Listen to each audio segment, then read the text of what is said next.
Hello teachers, Diyos marahay na aldaw po sa gabos. Limits of radical function using our recommended CARS KCS 991 calculator. And here is the problem.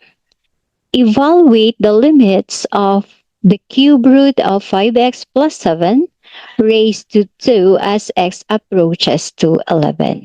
Dito po meron po tayong ganitong symbol. So this is radical form. At ito naman, meron tayong exponent. That is why the choices are in exponential form. Okay. Pag-usapan po muna natin ito bago tayo mag-solve ng ating problem. Here we have our example, the nth root of a, where this symbol is what we call the radical symbol. A is the radicand and n is the index. Okay. So, ano po pala ang index ng ating square root? Square root is very common po sa atin. Dito po, square root, hence n is equal to 2. Pero hindi na po natin yan sinusulat dahil automatic na yan or understood na po yan sa atin sa mathematics. This is just the same sa exponent na kapag wala po tayong nakitang number ay automatic na 1. Okay? So ito 1 ang exponent, ganun din dito. Dito dahil 2 ay nakalagay na po siya. So, dito dahil 3, which means cube root, naka-indicate na po siya. Kapag sa ating radical, 3 pataas, makikita na po natin ang index. Kapag sa ating exponent, 2 pataas, makikita po natin ang exponent. Naunawaan po ba? So, okay. Balikan po natin ang nth root of a. This is the radical form. At ang kanyang exponential form ay a raised to 1 over n. Saan po galing si 1? Ito po yung exponent, which is 1.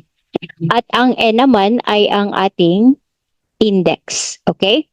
Yung index natin ay laging denominator ng exponent ng ating radicand.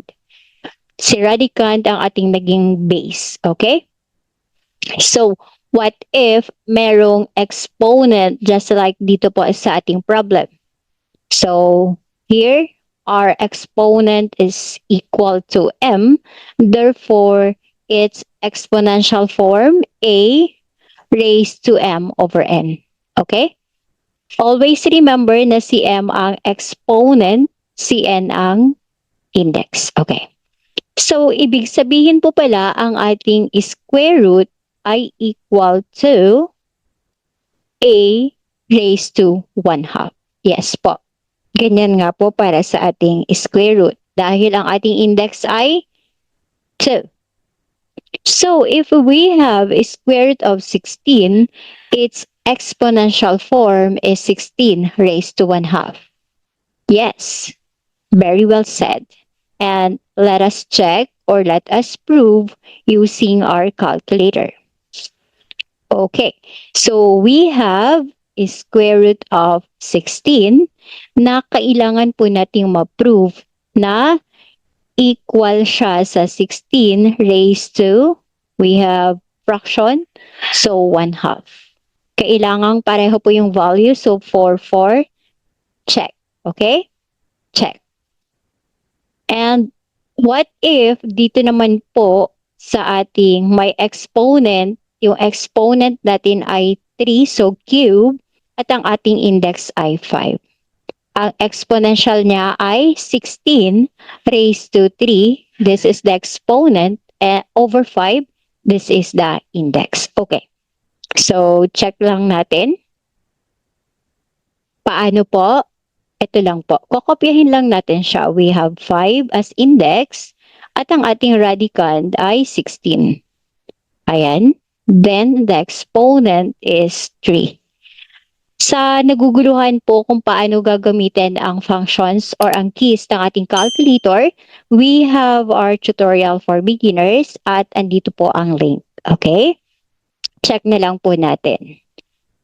Which is equal to 16 raised to fraction, we have 3 over 5. Okay? Equal sign, the answer is 5.278. 5.278. So, we're good. This is the format. This is the radical form. This is the exponential form. So, ayan, naintindihan na po natin kung paano po ito maia-associate dito sa ating problem. Okay po? So, going back to the problem, dito po, ang gagawin lang natin sa limits ay kakopyahin lang natin ito at isa-substitute natin ang value na approaches to 11. So, we are aware na hindi po lalabas ang ganitong format which is exponential sa ating sagot ni calculator, right? Therefore, kukunin na po natin ang common form nila which is in decimal form. Okay, so this is the decimal form of our options. Ayan. Pinakita na rin po natin ang kanilang radical form. Para just in case na radical form po ang meron sa inyong reviewers, hindi po tayo malilito. Okay po? So dito, una po nating task is to prove na ito po ang kanyang decimal form. Okay? So we have 61 raised to fraction 3 halves. Okay, this is for letter A. Mag-ingat po tayo sa ating cursor. So, 62 raised to 3 halves. Okay. Letter C, we have 61 raised to 4 over 6. And the last, we have 62 raised to 2/3. Okay. So there, we have to check. Letter A is 476.425. Okay. Letter B is 488.188. Okay.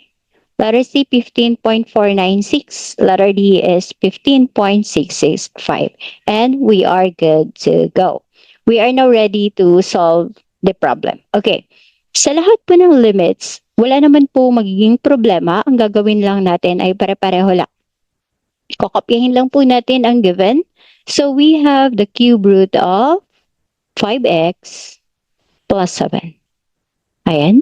Plus 7. Then, raised to 2. Mag-ingat po, andito po yung ating exponent, hindi po sa loob ng ating radical sign. Okay?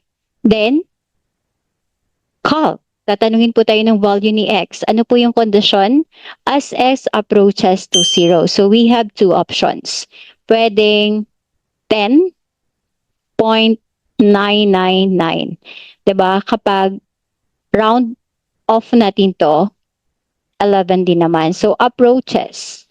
So ganyan. And the answer is 15.664, 15.665. Okay. Sa pag-round off lang po yan. So what if ang gawin po natin ay 10.99 yung ginamit natin, diba? Gawin nating 4. Ayan. Okay? And the answer is, ayan na po, 15.665. Calc, this is other option, 11.00004. 1. Ayan. Diba ito po ay the same as 11. Approaches to 11 din naman siya. Dahil 0, 0 naman yung andito, therefore press equal sign. The answer is 15.665, which is just the same. So, kahit alin po sa dalawa, before 11 or 11, after 11, before 11, 10.999, after 11, so 11.0001, pareho lang po ang lumabas na sagot. Therefore, the answer is letter D. So, ganyan lang po, na sure po natin na before and after 11, same na ang sagot natin. So, sa ating limits, wala naman pong problema. Kokopyahin lang natin. Then, calc function, magpo-provide po tayo ng value ni x kung ano po ang given sa problem, yung condition. So, let's say approaches to 5. So, 4.999 or 5.0001. Okay, mga ganun lang po. At sakali man na kapag in-apply po natin ito ay hindi po lumabas ang nasa options, kindly check our squeeze theorem tutorial. Okay po? So, this is all for today. Thank you for watching. Kindly share so we can help more self-review math majors. By the way, meron po tayong link kung saan pwedeng umorder ng ating recommended course KCS 991 calculator. Thank you so much. God bless your exams.